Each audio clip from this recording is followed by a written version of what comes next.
E aí, pessoal, segue a dica agora de um barulho meio diferente no motor do carro. Olha aí, ó. O carro começou com um roncadozinho meio diferente no motor. E aí o cliente continuou andando sem levar na oficina antes do prejuízo. Olha só, travou o rolamento.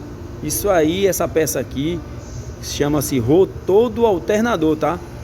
Aqui é o rolamento de dentro do alternador. Então travou o rolamento, torou correia, danificou a peça toda, danificou tudo. E aí só outro. Prejuízo aí de quanto, Léo? É na faixa de R$ 1.200, R$ 1.300.